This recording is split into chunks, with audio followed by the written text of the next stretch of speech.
Hello, thanks for having me. I'm going to talk for about an hour and kind of describe the weird journey that I've been on with my work to get where I am today.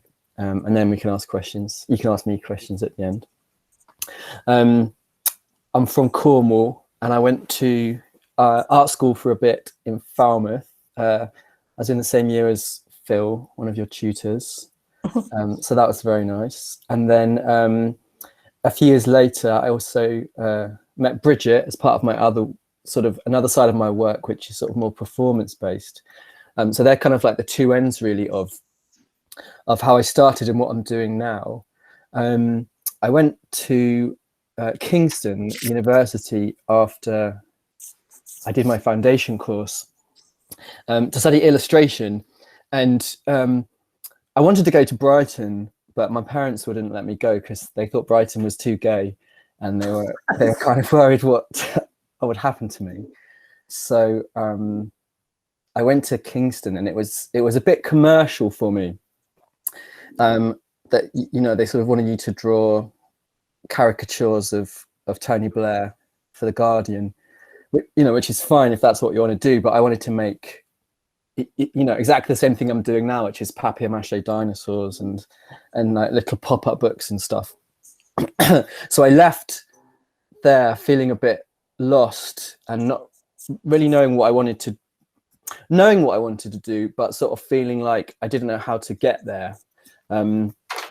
So I toured for a couple of years with a traveling circus, being their musician, because that's one of the other kind of sides of my work is I'm a musician. I write music and play the piano. So I did that for a few years, and kind of that got me back in the mood to be my own artist again. So this is one of the first things I did kind of on my own as an artist, and with some of my friends. We started this theatre group called the Society of Wonders, and we made just kind of like, this is like a Punch and Judy show, but I wrote it in the style of like a German opera.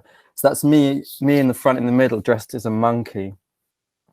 And then you can just see behind me, between me and one of the two girls dressed in white, that's Joel Stewart, who was one of my friends from Falmouth, the illustrator. He kind of joined us as a musician for a bit. So that was good and kind of got me on my way a bit. So we did these Punch and Judy shows. This is Punch and Judy Bible stories. So that's Adam and Eve as played by Punch and Judy. And the sets were kind of, I built them as little pop-up books. So you could kind of turn that's Judy as Eve, protecting her son from the wolves. Wolves are quite a big feature in a lot of my work. So then you turn the page in the little pop-up book, and here's the next scene, which was Jonah trying to escape from the whale. So the kind of idea was I would perform these as the singer and in front of the booth in this kind of quite, I don't know, I got really into the tiger lilies at the time. There was this show called Shock-Headed Peter that was very inspirational for me. It was made by Improbable, and there was this band in it called the Tiger Lilies who played accordion and double bass and drums and dressed up in whiteface, like kind of white clowny makeup and bowler hats, and it was very influential on me at the time, and I wanted to be like that. So I found it quite freeing, and then it sort of led me to. I'd been writing more music and trying to do more songs, and performing them in kind of spaces like pubs, where bands perform. And it was very hard to get anyone to pay attention to me. And then at the same time, we had performed the Punch and Judy shows at the National Theatre. Used to have this outdoor season called Watch This Space, where they'd have like slightly more kind of weird outdoorsy street theatre-y stuff. So we'd performed our Punch and Judy things there, and then the man that ran it, Angus, said to me, "Oh, do you have any other shows you want to do?" And been wanting to make some shadow puppets to go with my stories and my songs, but I hadn't actually made any yet. And I said, oh yeah, I've got this shadow puppet show that I do. Can I do that? And he said, that sounds good. And then I said, why don't we project it onto the side of the building? It's like, you know, 30 or 40 meters tall. So I had to kind of then come up with this shadow puppet show. And I'd had this idea of this character Flyboy. So it all came together kind of quite easily. Like it was a project that I didn't struggle to kind of come up with ideas for. I think partly because it was sort of quite autobiographical, this idea of this boy that's half, you know, a mutant, let's say, half fly, half boy. It's a metaphor for, you know, being a bit different. So yeah, this is Flyboy, Small Wolves. And so there it is. That's the fly tower on the side of the National Theatre. So sort of for a few weeks over the summer, we projected my shadow puppets onto the wall, and I sang my songs. The dinosaur, another recurring theme in my work, and it was really good. And so what it meant then was the show, because it's shadow puppets, it's kind of something I could take anywhere. And I got really into this idea of it being like filmmaking, but live. So I would kind of call it live animation, partly as a way to just make it sound more adult than puppets, because I think it's hard to not sort of make people think you're working, you know, doing stuff for children, even though it's for, you know, it's for children as well. Anyway, so this is an overhead projector, which is, you know, very easy to get hold of. And so I started doing quite a lot of work with this. It was a way that I felt like it was starting to reconnect me with what I was trying to do what I was doing on my foundation course, and what I was trying to do at Kingston, which is working with images and paper and telling stories with them, but not in just a traditional, I guess, like, I find it hard to go into the world of like picture books or that kind of thing. I didn't really see myself there. So this was a way to tell stories of my own, and be able to perform and sing songs at the same time, and kind of start to bring all of this stuff together. Flyboy worked at the zoo during the school holidays. His job was mainly in the insect house, making sure the insects had enough water and none of the ants had escaped. Today he wasn't working, but he was allowed in for free, as Flyboy and the robot queued up to get in. People stared at them, they moved their children out of... Yeah, so that's an idea of how it works.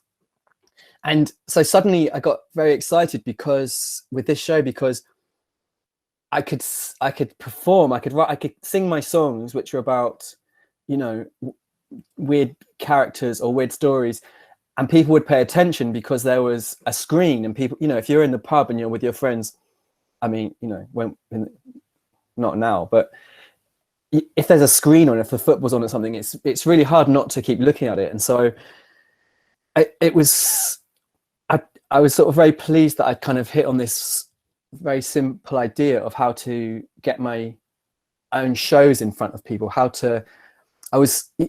I've like always been a big fan of things like Sesame Street, for example. This is like, how do I make my own version of Sesame Street? But at the same time, how do I sort of be Billy Connolly and Bette Midler and all these people that inspired me when I was very young? How do I turn all these things into one show? So yeah, I was very sort of excited, and I toured this show for a while, and I still do sporadically, but I've started to make films and stuff recently, which I'll show you more of. Because I don't know which slide's going to come next sometimes. If a video just auto plays, they're only all about 2 minutes, so I'm not going to show anything too long.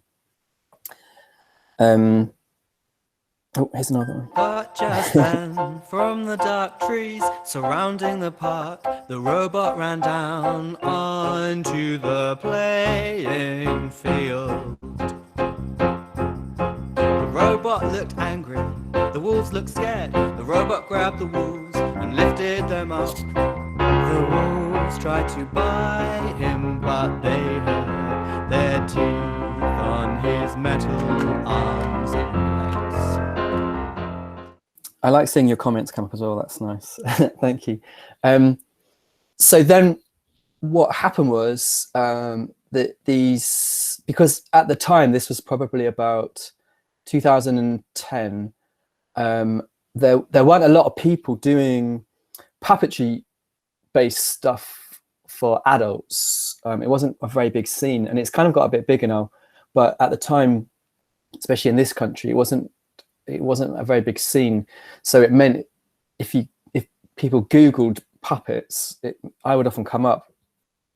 So it was kind of quite an easy way to find, not easy, that's the wrong word, but I started to get other work because of it.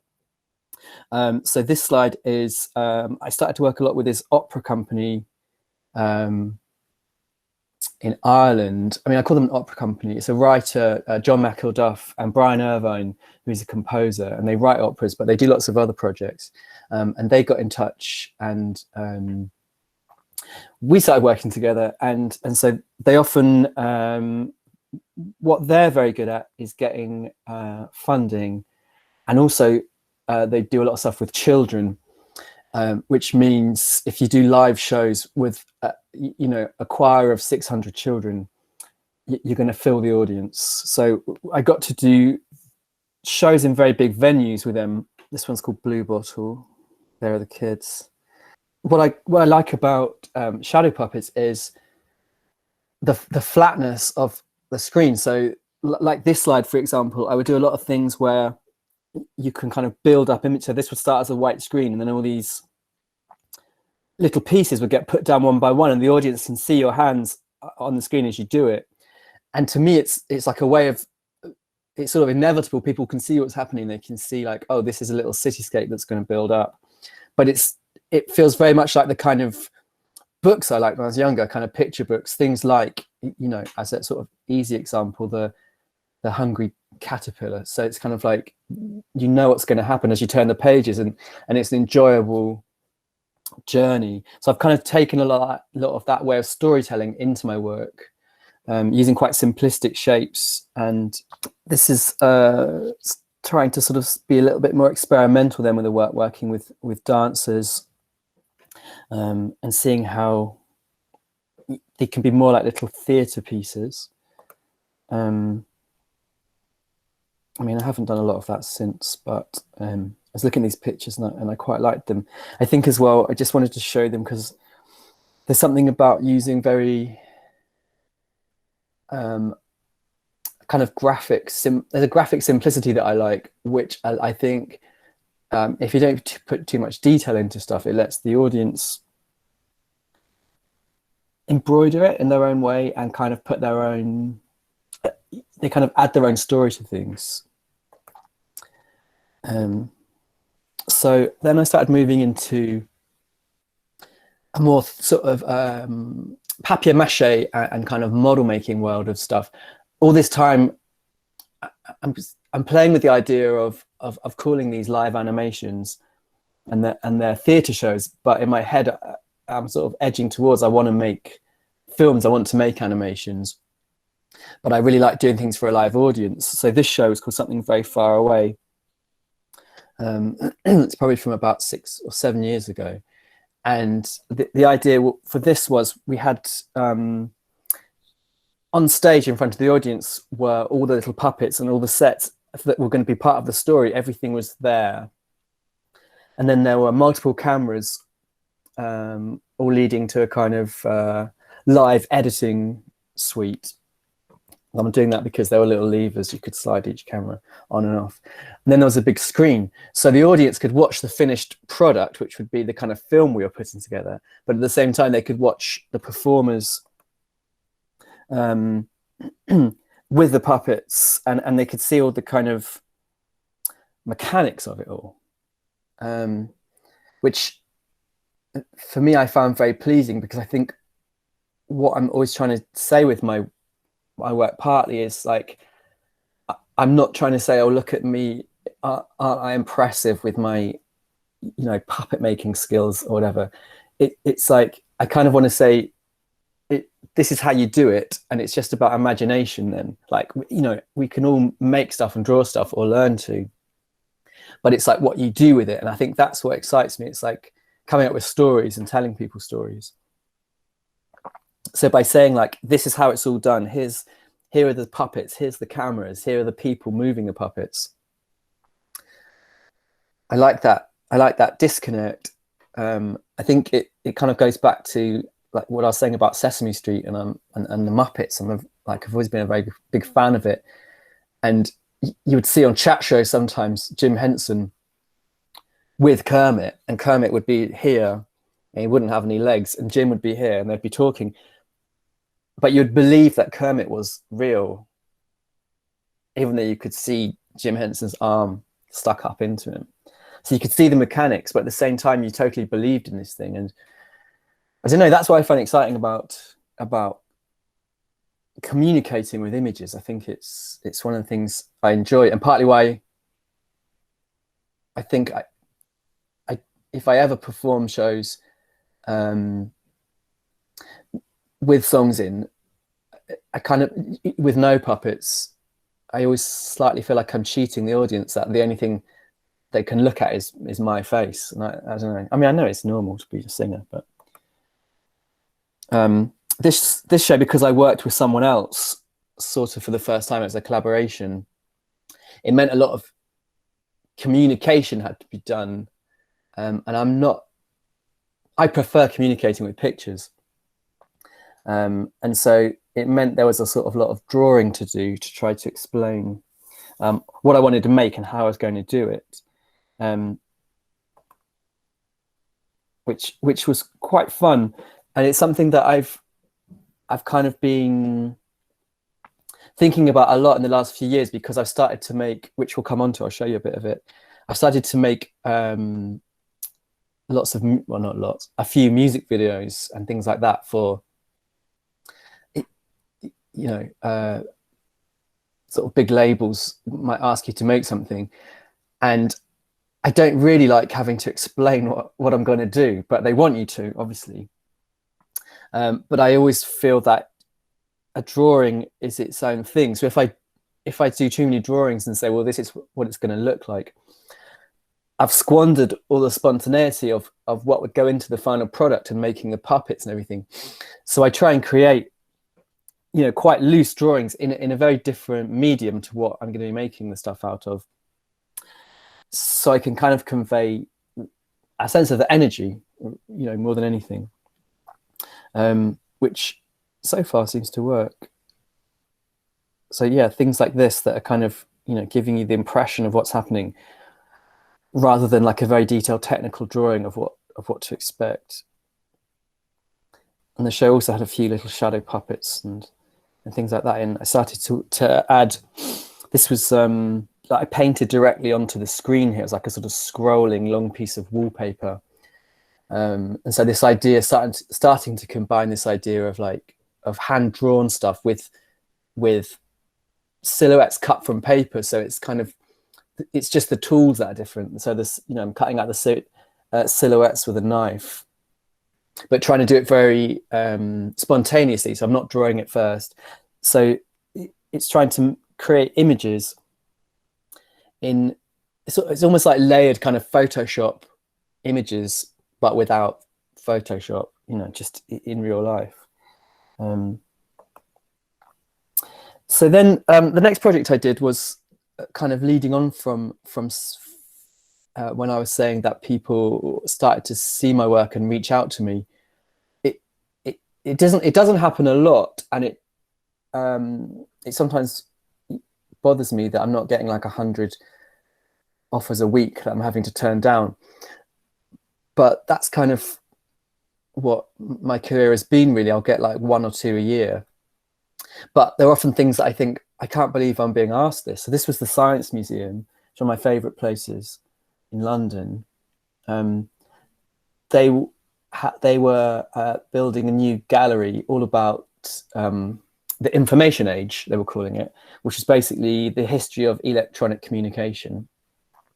And they invited a few artists to come and have a little area each and create what they were calling a storybooks, which would be to take one section of the history of electronic communication and interpret it in their own way. So the section they gave me, I think because my work is homemade looking, is the very early days. So that's like Morse code and the very sort of early experimentation into how do we communicate with electricity, sending signals.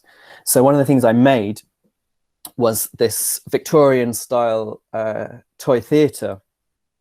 And it was like a little 7-minute musical I wrote for it, taking some of these stories and using, combining puppets and animation to tell this story. And it all ran on pneumatics. I mean, it's still there, but it makes me nervous because there's a lot that could go wrong. I think the next thing I click it'll either be a video of this working or a couple more pictures. So it's another picture. Yeah, that's the globe at the end. That's a vicar. So these are all cut out of steel. I had to get a lot of help for this project, which is one of the exciting things about working for the Science Museum, that it was a bit of a bigger budget than I'd been offered before. And sort of what I realized afterwards was my choice was, I could have paid myself with that money, but and pay the rent. But instead I got excited and I was like, I'm going to make this and work with this person. So one of the people I asked to help me work on this was this artist and engineer called Tim Hunkin, who some of you will know. He was part of he still is part of this kind of collective of artists that were in Falmouth for a bit, and also in Penzance, but then had places in Covent Garden. They all make automata. So Paul Spooner is another one of these artists. And so I knew Tim a little bit, and I asked him if he would help me make this, project, because it was far beyond my means to make a massive, giant toy theatre that ran on pneumatics, made of steel and everything. So yeah, I did the drawings and glued them on.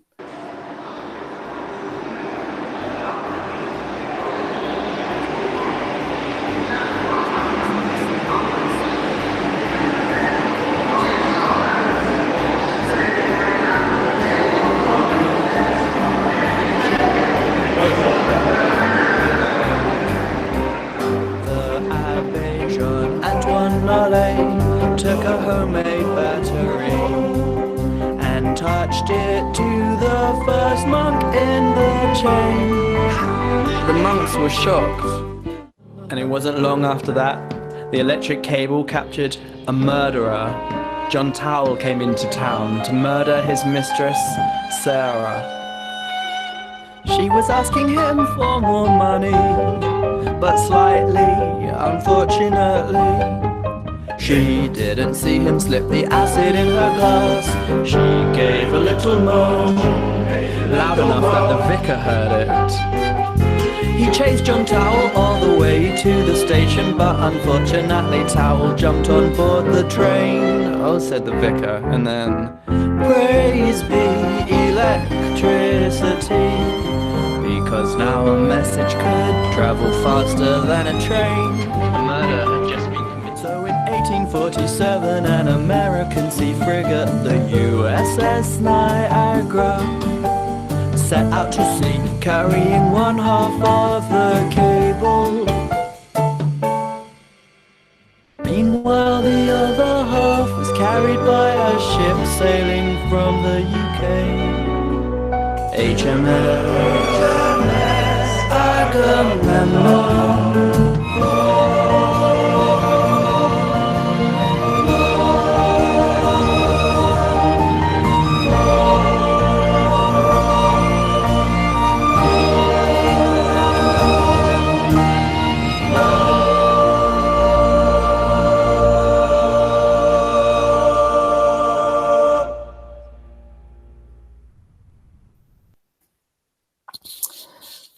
This is what it looks like on the inside. All the bits of steel and everything. Thanks for the comments. It was really interesting watching that back, because it was a really enjoyable project, and I don't always get such big projects, and I don't always want to, because I like being on my own in the studio. But it meant I had sort of like 15 people working for me at various times, and I got to feel like Andy Warhol. Like it was very exciting, and partly I say it, and it's kind of like talking to you as like people at university, and sort of knowing some of your tutors, and also having been down to your university a few years ago to talk to some other students. I felt like you're in a very encouraging environment at Kingston, where I was, and not to do it down, but they didn't like what I was doing, and they said to me in the second year, like, you're gonna achieve nothing if you keep trying to do all these different things, songs and puppets and blah blah blah. This isn't the way to do it. You're not ever gonna achieve anything. And I think, well, I made this toy theatre, so it was that what it meant was, because I was involved with it for maybe 2 years, I was totally immersed in the project, and it was very exciting to have so much time to come up with little things. So this, for example, is something that this is on the back of the theatre. Like, you would never see it unless you were there, kind of really looking around the room at all the angles. So it's little things like that I find exciting. Like, how can you make your work an enriching process for other people, if people come to see it more than once? What little hidden things will there be, and also it's just sort of fun playing with paper and paint. So I made these little sort of cutout lion and unicorn skeletons that I kind of hid on the back of the toy theatre. There's this is my inner ape. I've been reading a lot about the idea of the part of our brain that never evolved from when we were apes, and how that is something that, being a self-employed artist, being on my own every day, how do I sort of control this inner ape that at any moment threatens to overtake me and not let me get any work done because it just wants to mess around. So the book said give it a name, which I thought was stupid at the time, but I did, and I called him Michael Fernery. And now I put him in all my work, because I think it's really important to kind of think about these things. So this is Michael Fernery with a crown on, riding a horse, or probably a unicorn actually, on the front of the toy theatre.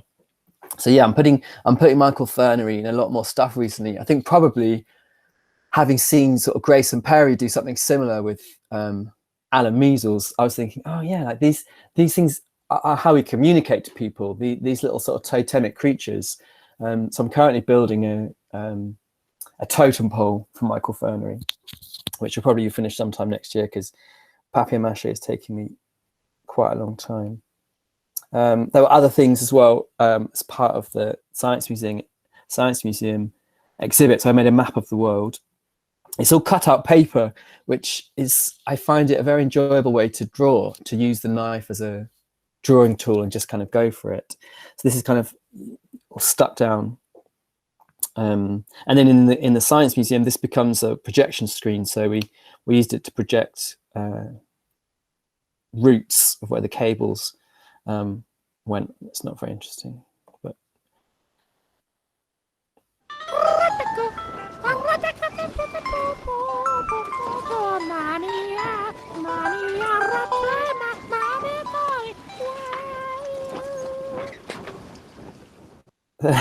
that's another little animation that I kind of wanted my little area to be like this little Victorian cabinet of curiosities. So as well as the toy theatre, there's little things you look in, little kind of cabinets you look inside through lenses, and there's little films inside.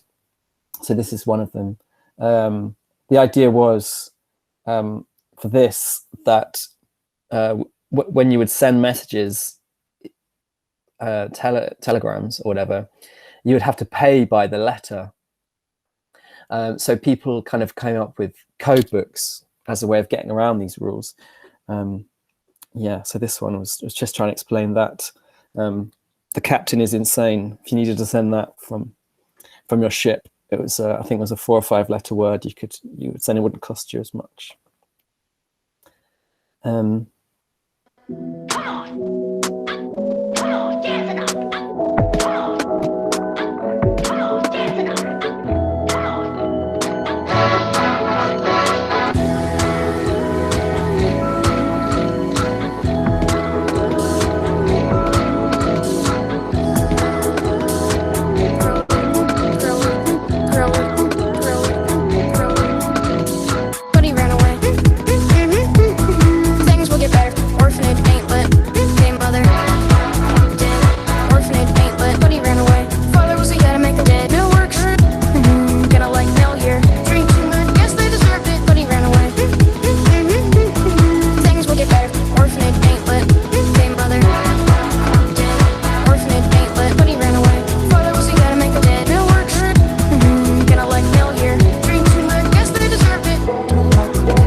That was a little sort of selection of clips of basically what I did after the Science Museum.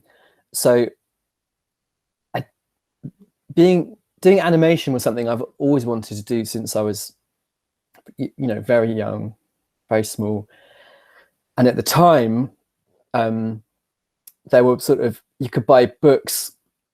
I mean, unfortunately, a lot of them were by Rolf Harris, which is not, I don't know, it's not great now. But this was the 80s and 90s, and it was not an affordable thing to do, to make animation.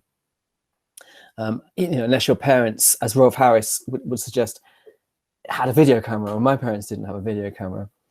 And when I went to Kingston, not to be down on it again, but you could do animation, because I did illustration, but you couldn't do both. You had to decide, okay, I'm just going to do animation. But I think what I've learned is, to do animation, you need ideas, which I have, but also you need to be able to draw, and you have to have sort of something to say. And none of these things had come together at that point in my life. I didn't really have the confidence at drawing or making things, or to kind of make it into a film, something that was like an extended idea. But slowly, through things like doing my live shows, which were my version of animation at the time, shadow puppets, and combining little films and things with puppets, and then making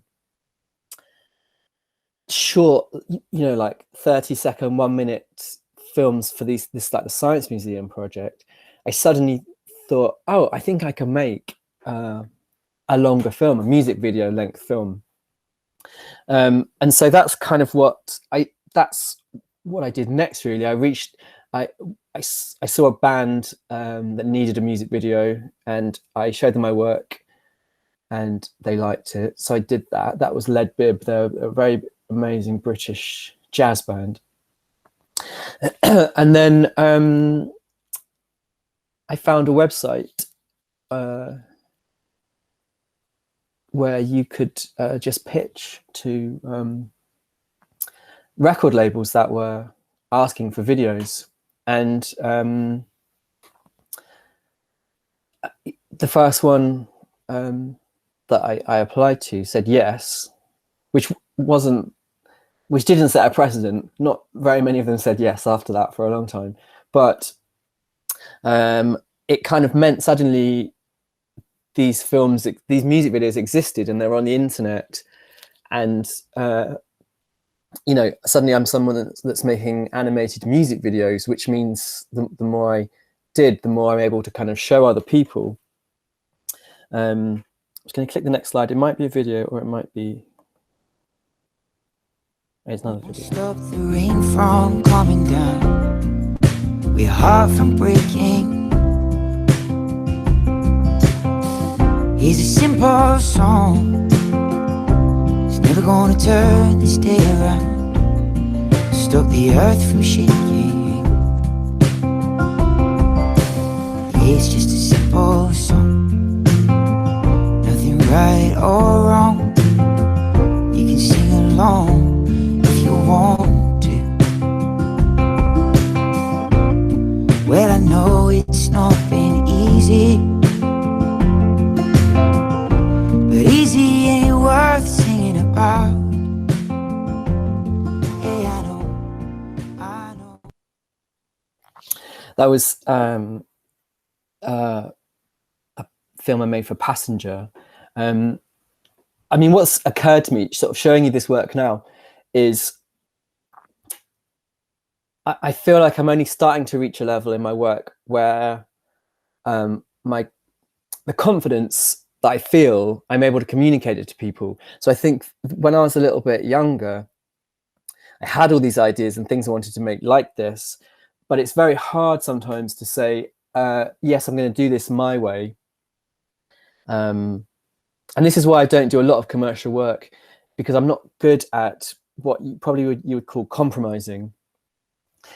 And what I mean is, I think like, well, it's my work, and if you like it, you just need to let me get on with it. And the Science Museum was the first time where I really kind of fought, not in an aggressive way, but I really fought a lot of what they wanted me to do, and said, no, I know you've invited me here. I know how my work works, so just let me do it. And it, you know, it worked, and they liked it, and people like it. And so I felt like, oh, it's not arrogant to be confident about what you're able to do, because we're all unique. And if someone asks us to make a project or make something for them, they've come to us for a specific reason often. And when what I've had to learn is, like, you have to recognize when people literally just want, you know, content, which I don't, you know, I'm not sort of, that's not what I want to provide. But, you know, when someone like the Science Museum or like Passenger, for example, that they come to, they're like, we really like your work, then that's when you have to be confident enough to say, okay, well, this is how I'm going to do this. And then, you know, I'll see you in 6 weeks or whatever. So I did one film for Passenger, The Boy That Cried Wolf. There might be a link in a minute that comes up. I can't actually see what slide's coming next because the way my computer works. So that's why I'm acting like it's a surprise. So I did one film for Passenger, The Boy That Cried Wolf, and him and his manager really liked it, so asked me to do 3 more. So which was really a big sort of boost to my sort of self-esteem, and this idea like, okay, yeah, I can say to people, this is how I do it. Because, you know, I'm working with papier-mâché and paint and glue and string and, you know, glue guns and all this cardboard, which it's like, there's no way of disguising. It's messy and it's homemade. And I need that to come across on the screen. I want it to sort of have that integral confidence. So let me click the next thing, see what's coming up. Oh yeah, this is The Boy That Cried Wolf, the first film I made. Passenger. Well, I am the boy who cried wolf, and I know I've lied in the past. But last night I saw his yellow eyes shining in the dark. Yeah, I know I spun tales with his voice, and I opened my mouth too fast. But last night I saw his footprints in the path. Well, I could swim every sea. I mean, one of the things that I'll say, like, reminding myself watching that is talking about, you know, Michael Fernery, my inner chimp and everything. I'm not good at sitting still for long, and animation is not the job for someone that doesn't like sitting still for long. And, you know, I'd watch documentaries about like Paranorman, and there would be an interview with someone that had spent like a year just doing this 1 minute scene, and I'd think like, this is not for me. So what I try and do with my films is not more than 1 or 2 takes, and then, you know, that's it. So I try, and it's more about trying to capture, it's almost like trying to make it a live performance and capture that energy. Once in a while I've got to go back and redo it because it's just awful, but I don't know, I'm this idea of making animation that is sort of spontaneous and almost live, I found very exciting, because it's like, it's very freeing. It's a very freeing way of working. Yeah, so just looking at that clip then, for example, I hadn't blacked out my studio very well, so there was a bit where suddenly the light really flared up in the middle of the scene, but by the time I'd sort of discovered this when I was editing it, it was too late. So then I thought, oh well, I'll just add rain, and then I can make that look like it was lightning. So yeah, I think it's that's the way I like to work, kind of approaching things from both ends. You know, I've made this has gone wrong, how can I solve it and make it look like it was meant to be there? And then it was, you know, moody and rainy, so I liked it. Probably the last music videos I made were for Cat Stevens, and I was really into the idea of kind of making little pop-up books again. I think there might be a clip in a minute, but because it had to be like a working pop-up book, I made myself these little sort of maquettes, dummy books. I used to work at Walker Books for a while, freelance, in the pop-up book department, which I really enjoyed. So you'd make all these like white card model pop-up books to make sure the mechanisms are all going to work and everything. So this is, I think the next slide you might see. Yeah, there's, oh, hang on, go back, sorry. Yeah, so here's the white card dinosaurs. Here's the real ones. The trouble is, I get so excited when I see the white card thing. I think, oh, I'd like to make more stuff just like that. Oops, skipping around now. This is also the sort of mess I inhabit when I'm working, which is another thing I like about filmmaking is you can direct the camera just to see, you know, the very specific things you want it to see. So I can work in this. My studio is very messy, and I like that. This is one of my setups. But yeah, the camera only sees the, you know, the good bits. Another little white card, and then this was a lyric video, which I didn't really know what they were, and then I saw some lyric videos, and I was kind of shocked by how rubbish most of them are, like just sort of After Effects-y things. So because Cat Stevens always, I mean the label really, because this was a re-release, wanted these to be lyric videos, I thought, well, I'm gonna sort of reinvent the lyric video and make these you know, really handmade, hand-drawn lyric videos. But it's very hard work, because lyric videos aren't really respected, and they only pay a few £100s for them. So, yeah, so I mean, you know, hand cutting out all these letters was a bit of a mistake, but I did enjoy it. This might be a clip, yes.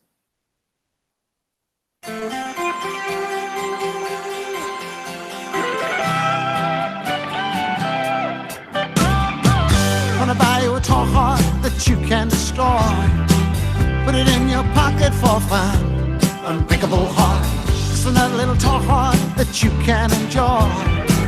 Shoot it with your toy gun. Unbreakable heart, go and buy a new one. Unbreakable heart. Now I remember times you said you'd pick me up on the corner by the same bed getting sharp.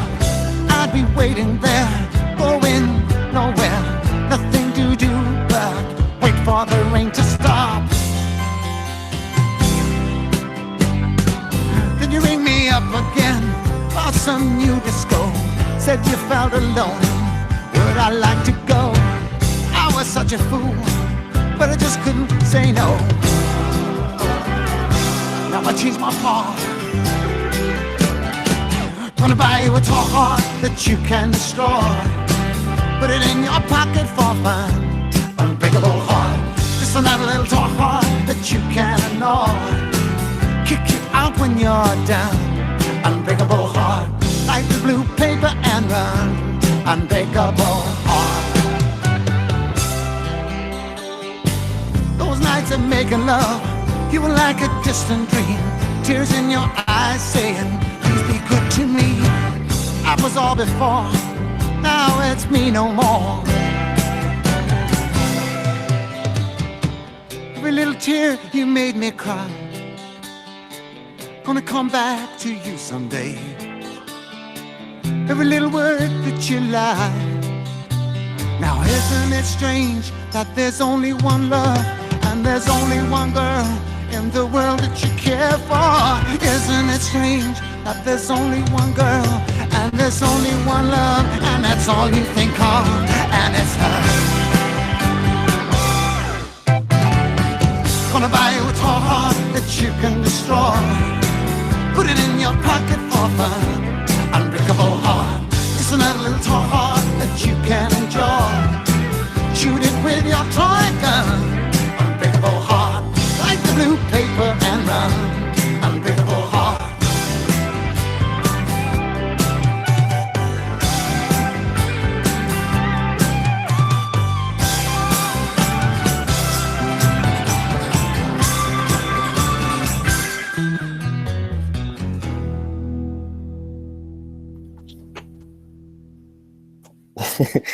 Sorry, I thought that was just a clip. That was the whole film.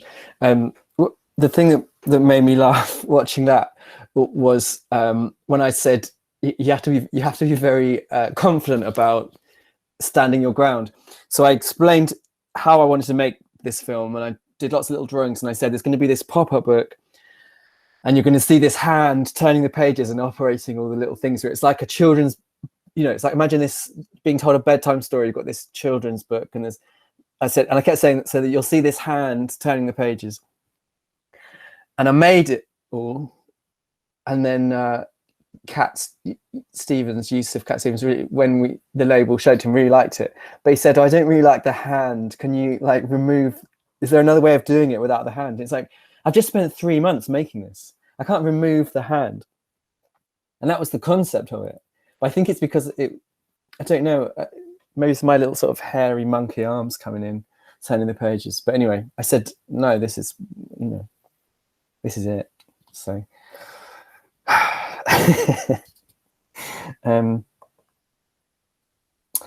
but anyway, he asked me to do another one, which I enjoyed even more, with this tiger in a butterfly. I don't think there's a clip of this here, but you can find links to things if you're interested on my Vimeo, Instagram, and everything like that. But yeah, just trying to find a way to make in a lyric video, make the words feel like they're part of it, and not just this. Yeah, I don't know. It's enjoyable making them look like they're meant to be there.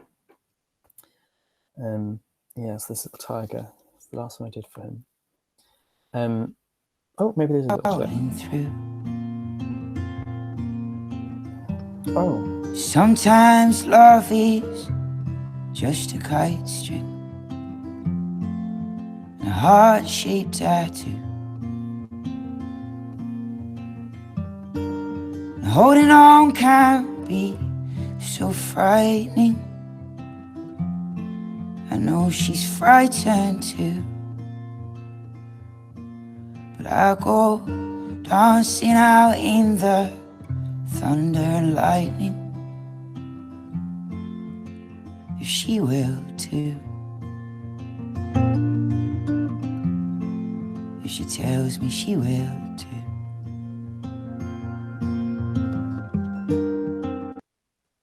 Yeah, I just put that in. I'd forgotten I put that there. It was I'm not very good at organization and planning. So this was the last film I made for Passenger, and they wanted this extra like 2-minute film at the beginning, like a little prologue. And I'd left it a little bit too late. Well, not too late, but I'd left it a bit last minute. And then my computer died. And so suddenly, like, I had to make this animation with, like, I had to sort of get my little laptop. And anyway, I'm kind of showing this just because it's like, I made it like this. I had to just do it in a hurry, like 2 or 3 hours. So this idea of just like, okay, I made the puppets in advance, but I've got to make this 1.5 minute animation, and I've got to do it all now. So this was like 4 o'clock in the morning. Everything can just be one take. And then, the magic of editing and sort of a little bit of judicious After Effects tidied it all up. But yeah, it just reminded me when I was looking at that.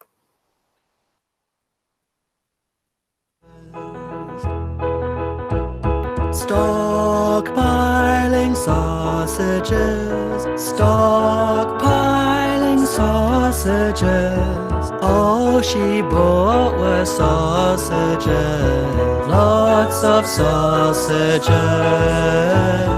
lots of sausages. When the sausages. So this is one of my own films, which is harder to complete my own work than when you're getting paid for. But I started to realize I was doing a lot of people's work, like these music videos, Cat Stevens and Passenger and whatever, and it was enjoyable, but once it's done, it's not really yours anymore. And you can't really kind of use it, or you can't really do anything with it. And although it's very satisfying in the moment to make it, I don't sort of see, that's not quite how I see my work, just sort of doing stuff for other people all the time. So when the pandemic first hit last year, it was this, and I'm sure a lot of people will have found this, and some people won't, but suddenly this idea of like having everything having to stop. And I thought, yeah, I'm not going to do things for other people. I'm going to see what happens if I don't do things for other people, and see what happens. So I started making this film Quarantina, which is about a girl. It was when everyone was stockpiling too much food at the beginning of the first lockdown. And then out of the blue, Opera North got in touch. So I'd done a project with them about 10 years ago. And I thought, oh, well, that's the end of that. I think this next clip is oh, this is the Iron Man. I'll quickly show you this. I've been talking for quite a long time. This was the last theatre show I did, an adaptation of Ted Hughes' story, The Iron Man. So I got to work a lot with my favourite things, cardboard, papier-mâché again, and puppets. Yeah, I enjoyed doing this. I don't think Ted Hughes' widow loved it, because we were meant to it was meant to go on tour around the world, and they took the rights off me. And I kept ignoring her suggestions about how she thought it should be done. So here's like the kind of maquette version of the Iron Man. Lots of cardboard, combining like animation, things like that.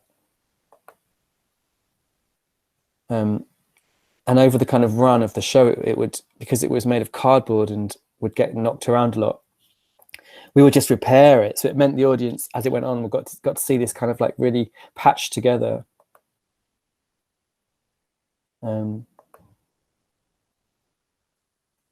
Patched together big puppet. I'm just skipping through these. So I want to get to the Labo thing I'm about to talk about. But yeah, I think this was doing someone else's, an adaptation of someone else's story. I haven't done that a lot, and I learned that, yeah, you don't have a lot of control. If the publishers suddenly decide we're not going to let you have the rights anymore,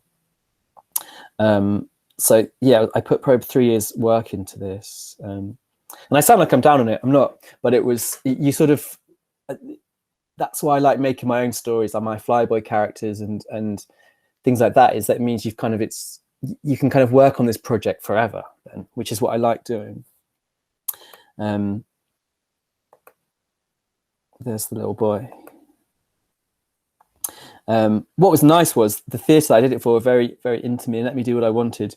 So this was my poster for the show, collage, and they liked it so much. They had a big laminate version of it made in the foyer. And I got Tim Hunkin back to help me with this. We made this kind of, I'm calling it an orrery, which is kind of a 3D model of the universe at the end, made out of lots of scrap metal, and it moved and was lit by candlelight.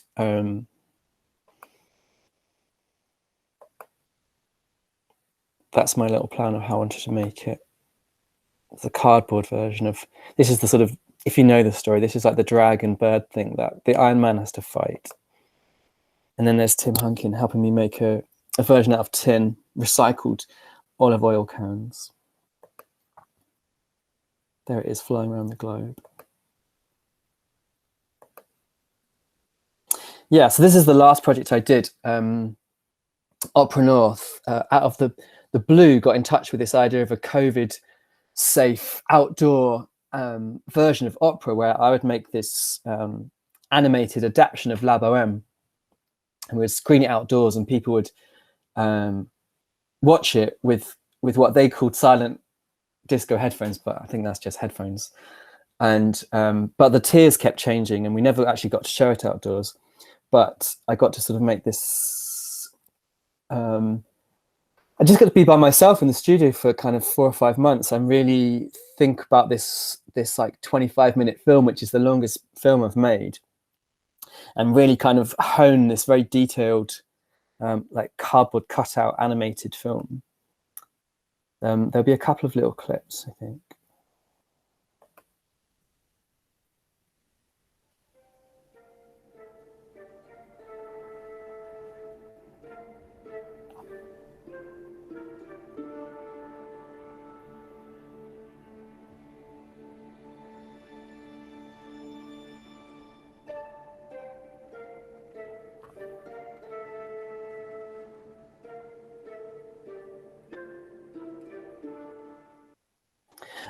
So obviously there's a lot of After Effects going on there, just to combine things. So it's always homemade as I can try and make it, but I like working in layers. So like the snow, they're all individually hand painted, like flakes of snow. It's animated like in that kind of Walt Disney way. But then I would probably do about 5 or 6 versions of that, just so there's enough variation of snowflakes falling. And then in After Effects, create lots of different versions and then layer things up. Here's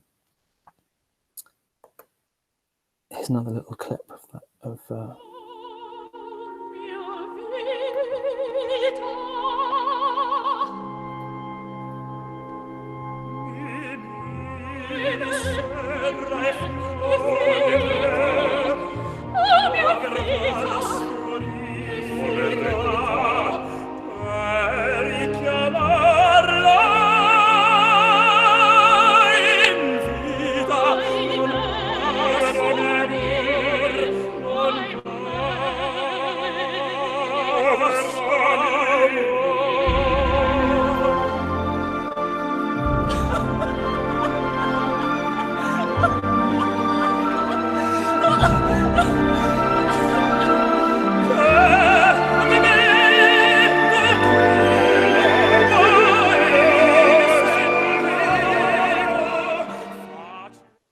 So try to keep this sort of feeling as like physical as possible. All the sets are built in the studio. So they're all 3D models. So like where the clip has paused there, you can see the flower shop. That's like a little kind of layered cardboard cutout model with all the flowers and everything. And then the humans animated separately, and then layered it in After Effects. So yeah, this is something I've been trying to do for a while, this idea of combining sort of 3D-ish things with these 2D shadow puppets. this is me animating the snow, painting each little snowflake in dragon frame. I like to film myself a lot in the studio. Keeps myself company.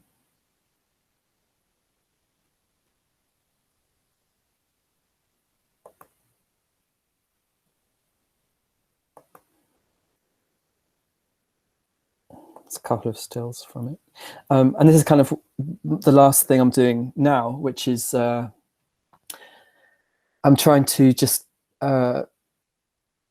make papier-mâché the next big thing, basically. So I've been making a lot of papier-mâché dinosaurs. One of the things I made in the last lockdown was some little videos, how to make your own papier-mâché dinosaurs.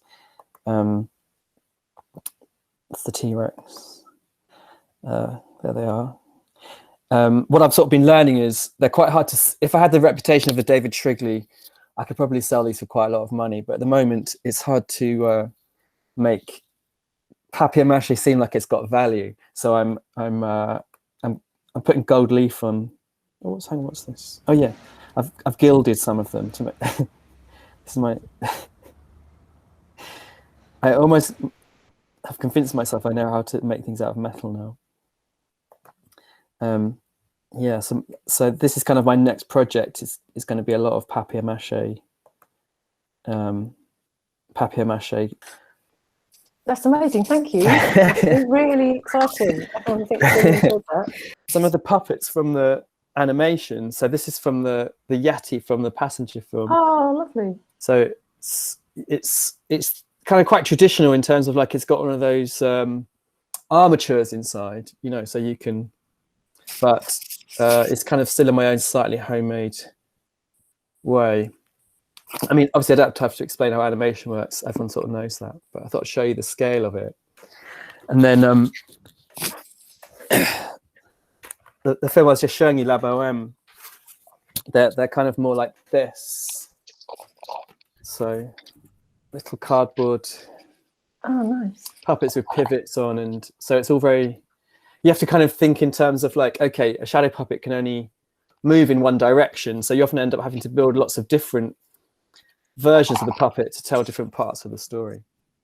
It's really amazing with those shadow puppets how they hold their pose, like the way you lifted the arm then, Matthew, and it just held perfectly. I know. I mean, yeah.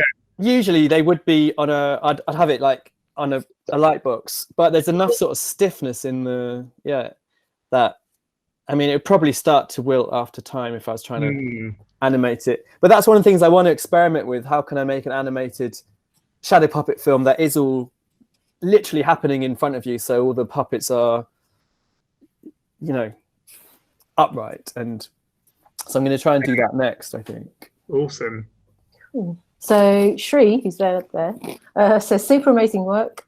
Wanted to ask if you find any similarities or consistent elements that run across all your different artistic practices in either content or processes? Yeah, I mean, I would say that obviously there are types of character I'm drawn to, or, you know, so I like, I'm more drawn to non-human things, you know, dinosaurs and monsters and that kind of thing. But what it meant was La Bohème, for example, the recent thing, I had to have human beings in it because it was like that was the brief, really. It's like it's about real humans, which are, you know, are harder to sort of, then you've got to kind of stylize. You've got to find like, okay, well, how do I make this look like it's part of the same world as my dinosaurs and everything? I think because I really like drawing, but I kind of have always done it at the same time as writing music. And it's sort of taken a long time to feel comfortable saying it, but I like the idea of saying I'm a multidisciplinary artist. Like it, for a while, it sounded a bit sort of arrogant, you know, like, oh, I'm amazing. But it's like, no, it's just a way of like that, you know, it's this is how I communicate. I like all these different ways. And so, yeah, it was quite good early on to realize like, oh yeah, I'm not going to be, as much as what I'm doing, I think, is illustration, and that's a big part of the work. I'm not like a traditional illustrator, and I think it was good to sort of learned that early on. You know, I would still like to get a book published, but it's hard. Excellent. Alicia asks, when they were telling you can't do the work you wanted to do in Kingston, did you ever pause and stop what you were doing because of that? Or did you just kind of, did you keep on being the fabulous you that you are and doing what you wanted? I mean, no, I did. It really put me off for like 5 years after leaving. Really, like I just didn't. I hated so that's when I sort of toured with this traveling circus, and I was still making props for them and stuff like that. But it's and I think this is the problem with I don't know. Some people just want to tell you you're doing it wrong, and that's just not. That doesn't exist, and there's and your job as tutors talking to the students, or the relationship you have with each other, you can encourage and you can sort of gently say, well, I don't think this is quite right for you, but to say to someone at 21, oh, you're never going to achieve anything with this, it's madness, right? And I still think about it, and that's why it's taken till now, like the last 10, 5 or 10 years, to really feel like, no, I'm what I'm doing people like, and I'm not making £1 million a year, but I'm really happy with doing my work. Yeah, that's really good to hear, actually.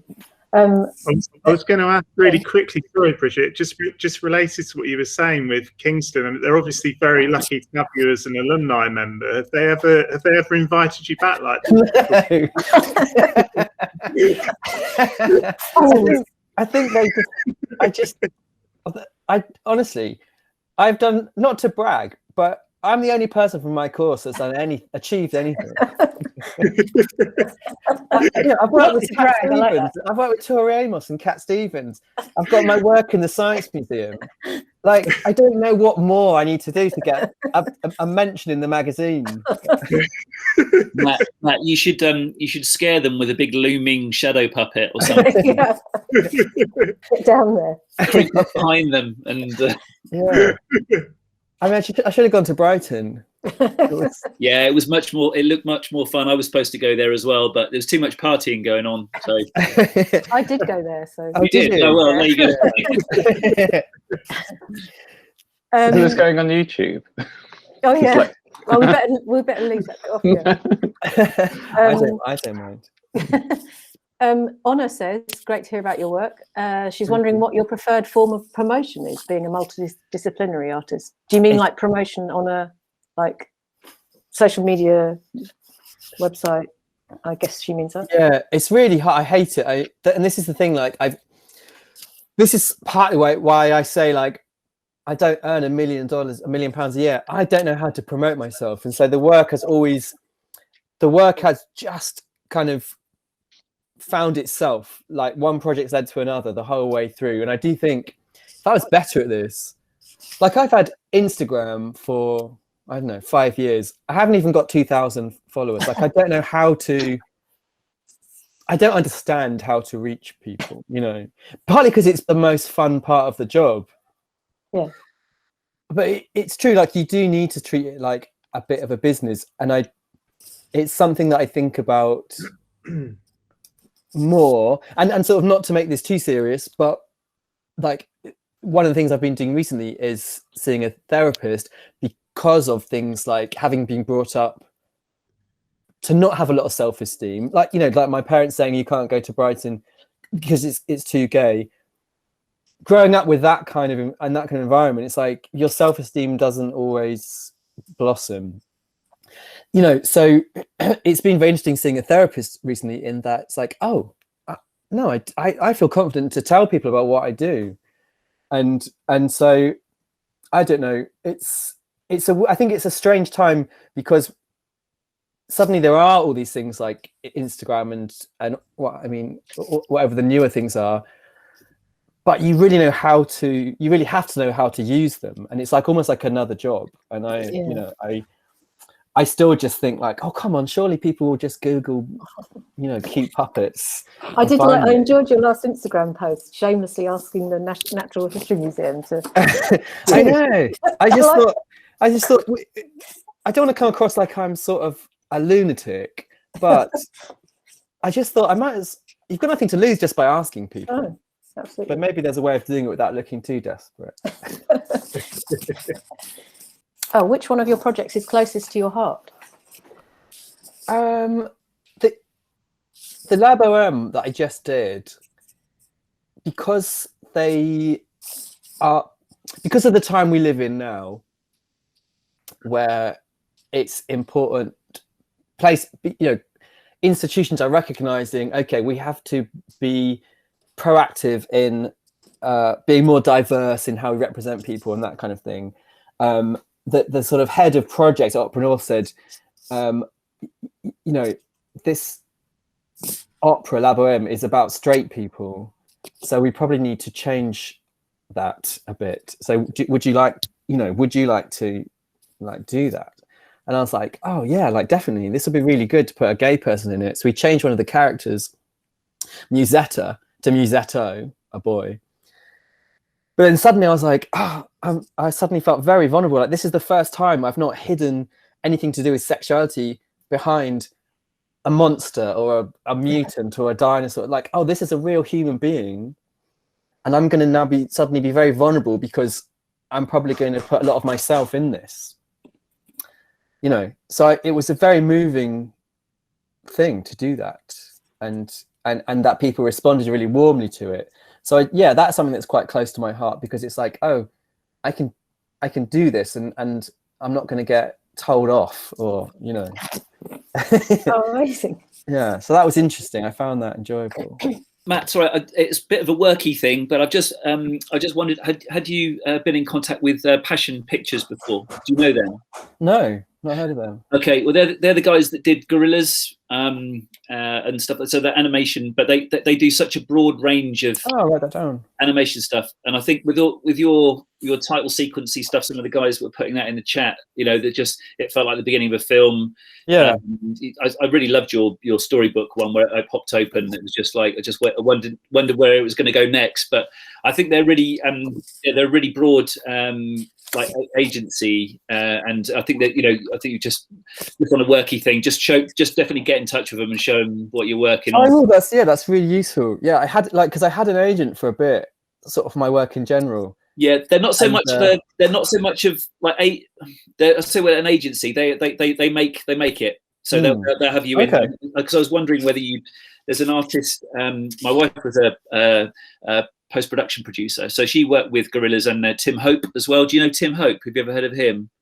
Vaguely, I probably recognise it if I saw the. Yeah, he's done sort of music videos and but it's kind of like animation-y stuff, which I think you might quite like. If you look up Tim Hope, he looks a bit like a who's the guy that did Fantastic Mr. Fox? You guys will all know this. Oh, Wes Anderson. Yeah, it looks like he should be out of one of his animations. He's got this kind of like slightly quirky hair. If you moved his head too much, his hair's going to stay the same. But he's been working with Passion for a long time. So there's a whole range of different people, and it's they don't think it's not so much they'll find a project that works. So it's not like they'll try and find you work. Yeah. Okay, that's a really good tip. Thank you. Yeah. Thanks, Matt. Alicia says, you're my favourite lecture we've had this year. Oh, thank you. Can I ask a question? That you've mentioned a lot of times how much you enjoy spending a time alone in your studio, and then you've got this opposite side of where you're working with people, you're performing with audiences. Do you think one complements the other to make a nice balance, or is it just coincidence? Or yeah, I think so. I think that's my personality is that I like being around people, but then I need to be on my own. Yeah. Because I was thinking, I was reading one of Andy Warhol's books about his life in the 60s, and I thought, oh yeah, I'd love to just be in this, in this big studio, all these people just around me saying I'm wonderful. But it's like, no, it would be awful. Like, you'd never get any work done. And then I watched a video of him, and they're just sycophants, and it's like, oh yeah, so it's just That's why I like the Science Museum project, because it's a way to be social, but for a reason. So I had these people there working with me, but they had a job to do, and they'd come in on Tuesday and then be gone again or whatever. And the same with my live shows. I mean, all of this, now I'm saying it is a way to interact with people where you're slightly in control of it. So I can do my live shows and be in front of an audience and be silly and fun and say whatever I want to.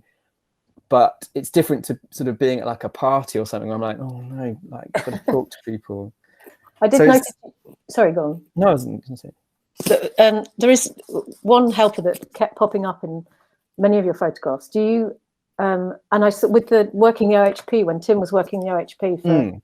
Is that something that, because you obviously know each other very well, do you have to, and I noticed with some of your other sort of collaborators, do you have to have obviously you have to like the people that you're working with and you have to trust them, etc. Is that something that is also very important? Or? Yeah, because I don't like telling people what to do. So like when I've like the Iron Man, for example, which I directed as well as designed, I'm not going to sit there and say, this is how you operate puppets, or this is what I want you to do. Yeah. I pick people that I know do it in a way that I feel sympathetic with. So, we can sort of tweak it together. And like someone like Tim, who operates a lot of the shadow puppets in my shows, I just let him get on with it. So there's not like we have to sort of rehearse and have to teach people. Like, I mean, it's funny because I always like working with my friends, and one of the first things I was showing you, the Punch and Judy stuff, because we sang it in German because I thought it would be fun. We would have someone holding big subtitles, like sort of Bob Dylan style, at the front. And for a while it was my friend Vivian Schwartz, the illustrator, who helped me translate it. But then I got one of my other friends, Alexia, to do it. And we were performing this in a like a nightclub, and we filmed that one. And then I watched back the video, and she's just apologizing all the way through, going, "I'm really sorry about this," like shaking her head and sort of catching the audience's eye, going, "Oh." It's not as an act. She was just really embarrassed for me and my work. But that's what I mean. That's why I like working with like people that I get on with, because you're going to get that. People are going to bring that weirdness into it, rather than like, I don't know, because I do watch things like, like I was saying, documentaries about how they made Paranorman or Fantastic Mr. Fox. And it's like, I wouldn't be able to have a team of people. I'm just saying, I need you all to do this, and it's got to be exactly like this. Because I might change my mind tomorrow, and then I need people that are comfortable with that. That's really hopefully helpful for students who sometimes do collaborate, that it is important that you select who you're collaborating with, rather than just kind of thinking, oh, it's all going to work. It does go wrong. Like I've done a few where it's gone very badly wrong, including people that have, like the show I was showing you with the 3D puppets and the rocket and everything. The person I collaborated with on that just suddenly decided after about a year, because it was quite a successful show and won awards and things, that he was the only person that had made it, and that I was nothing to do with it, and started trying to tour it without telling me in America. And I only found out when he realized I had to also sign the contract. So then to get around this, I found out just before COVID, he's remade the whole show and just got someone else to copy my puppets. Oh no! Wow. What's mad is you can't. I've had friends that have had the same thing happen to them. You can't fight it, or you would just kill yourself. I've got friends that are in a band that's quite a distinctive look, and someone started touring the exact same thing around Europe, and they took it to court and lost. Oh, and it's their band. So this is why I sort of talk about this sometimes. It's like, you will just have bad collaborations sometimes. Especially if you work with your friends, because you think, oh, this will be great. I like this person. And it's one of the things I'm thinking about working on at the moment, is like making some sort of little book about how do you collaborate? What are the questions to ask that you don't think to ask at the beginning? Because it's like, oh, I think you're amazing. Let's do a show. And then you realize 3 weeks in, oh, this is terrible. I'm trapped. And also they're my friends, so it's even harder.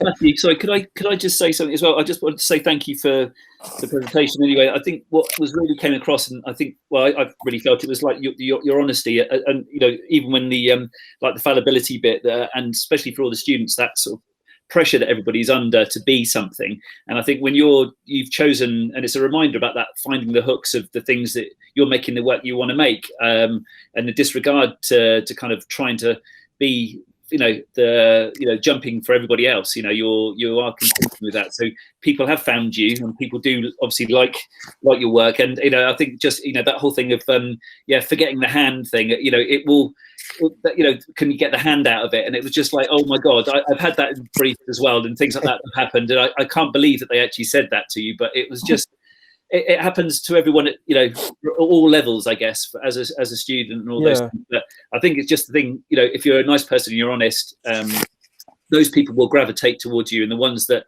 will listen to you and hopefully want to work with you, I guess, is that kind of thing. So hopefully, if you in that environment continue to be as you are, I suppose, rather than trying to be something that you're not, because you will struggle otherwise. I think so. And it isn't about money. The value's in the work you make, and you love it, and it comes across, with loads of energy, and really nice. So good, keep it up.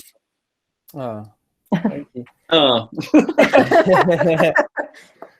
Oh, thank you for having me. Oh, thank you so much. Does anyone have any other questions? Any students have questions or observations that you just want to share before we go? No? Well, on the chat here, all throughout your talk, there's been some really positive, supportive comments. I think everyone has really enjoyed it. So that's been amazing. Thank you so much, Matthew. And hopefully when the lockdown's over, we'll be able to meet up and have some cheese and wine. Great, yeah. I'll come down to Plymouth for some cheese. Yeah, do. And wine. Yeah. Cool. So sort of virtual platform. Yeah. Thank you so much, Matthew. That was great. All right.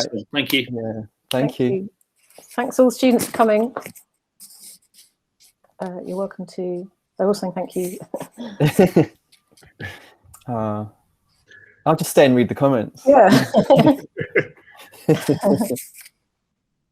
Matthew, do you remember? I was thinking when you showed the clip from the video with the character shopping for sausages. Yeah. Do you remember an occasion in Tesco's in Falmouth? You and Tim bought you filled an entire trolley with these Simpsons bedroom door plaques. Do you remember that?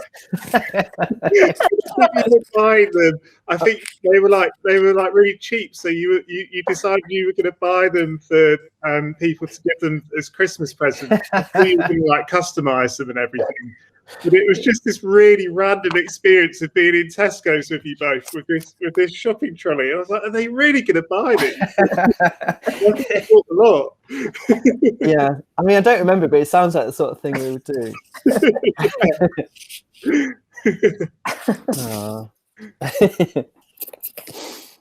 It's great to see you. Yeah, it's really nice to see you too. Yeah, nice to come down soon. Yeah, that would be awesome, definitely. Yeah. I mean, I think it was 3 years ago I was going to actually physically get you down, and then it all. I know. Things panned out differently. Yeah. Well, I'll come down when I've got my what I'm calling my papier-mâché terracotta army. Great. Hire a whole carriage on the train. Yeah, it's going to need that. I was actually just one observation that there's nothing. This isn't part of the thing, but you've got some really good photographic documentation of your performances and of your work. Is that something that you sort of consciously, because it's a live performance? So I used to do it more because this was the thing. When you're first doing it, just you have more people around you. Loads of your friends turn up when you're first doing shows. And so lots of my friends who are photographers would come and photograph everything. And that's sort of petered off a bit over the last few years. So now I've sort of got to remember to make an effort. Oh, right. Yeah. And so it's easier in the studio, making my films and everything with the iPhone. You're just always taking photos. Yeah. But the live shows, I've sort of... Well, the Iron Man, actually, we that's a good example of, they got someone to photograph it. Yeah. And they weren't very good. So I said to them, you need to get someone better. Oh, right. And it was... they did. But yeah, so that I think because it is important, and I see what you put on the way you document your work, for example. Because like with live shows or whatever, that's all you've got in the end. So yeah, I think realizing like it's very important to make the effort to do that. Yeah, definitely. I mean, I've sometimes I haven't, and then I sort of think, did that thing actually happen? Or it did happen. Or then you can make up a myth about it. But no. Yeah, it would be nice to sort of. There's so much that I've done, like the shopping trolley for the Simpsons.